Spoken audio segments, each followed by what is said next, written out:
नमस्कार किसान भाइयों, मैं जैविक खेती के मार्गदर्शक राजेंद्र वसावे।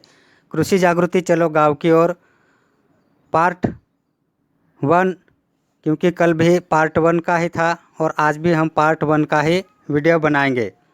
तो ये हमारा कृषि जागृति चलो गांव की ओर का दूसरा वीडियो है।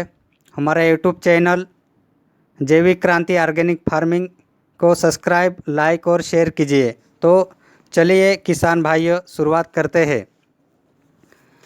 सेशन 1, मिट्टी में पोषक तत्वों का चक्र। एक पौधे को स्वस्थ रहने के लिए मुख्य 14 पोषक तत्वों जैसे कि sugar, amino acid, nitrogen, phosphorus, calcium, magnesium, sulphur, potassium के घुलनशील लवण और जिंक, बोरॉन, मैग्नीज, मोलिब्डेनम, लौह आदि सूक्ष्म भोज्य पदार्थों की आवश्यकता होती है, जो कि उसे मिट्टी से प्राप्त होते हैं। पहला चक्र, हजारों साल पहले खेती योग्य धरती पहाड़ों से निकलने वाली नदियां द्वारा लाई गई मिट्टी से तैयार हुई है। इस तरह के उपजाऊ मैदान प्रकृति द्वारा हजारों सालों में तैयार किए जाते हैं। नदियों द्वारा लाई गई मिट्टी के कई तरह के खनिज पदार्थ व पोषक तत्व होते हैं, जो इस मिट्टी को उपजाऊ बनाते हैं। दूसरा चक्र, जब किसान इन उपजाऊ मैदानों पर खेती करते हैं तो यहाँ पोषक तत्व पानी में घुलकर पौधों की जड़ों द्वारा अवशोषित कर लिए जाते हैं। किसी भी जीव या पौधे को स्वस्थ जीवन के लिए यहाँ पोषक तत्व अति आवश्यक है। पौधों द्वारा इन पोषक तत्वों के दोहन से मिट्टी में इन पोषक तत्वों की कमी हो जाती है। तीसरा चक्र, इन पौधों को जब जीव जंतु मनुष्य खाते हैं तो यहाँ पोषक तत्व उनमें चले जाते हैं। चौथा चक्र, मिट्टी को उसके पोषक तत्व वापस देने के लिए जीवों की विष्ठा, पौधों की पत्तियाँ व जानवरों के अवशेष, इनके सबको मिट्टी में वापस डाल दिया जाना चाहिए। मिट्टी के अंदर बहुत सारे छोटे छोटे मित्र जीवाणुओं की एक फौज रहती है। ये इतने छोटे व इतने ज़्यादा होते हैं कि 1 ग्राम मिट्टी में 10 करोड़ से भी ज़्यादा इन मित्र जीवाणुओं की फौज रहती है।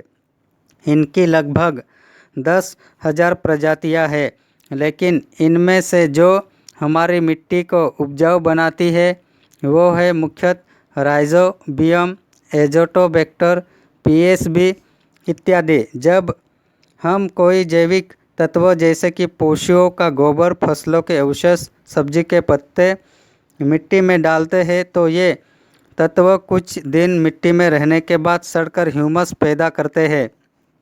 इस ह्यूमस को सूक्ष्म जीवाणु खाते हैं और उसके बाद वे एक स्राव करते हैं।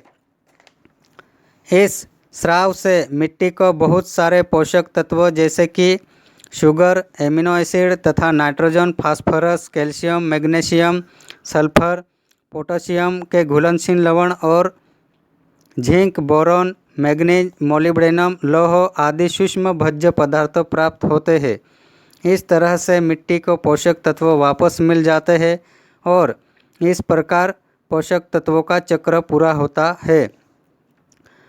1960 के दशक में हमारे देश में खाद्यान्नों का एक बहुत बड़ा संकट आया। देश में खाने के लिए अन्न की भारी कमी हुई।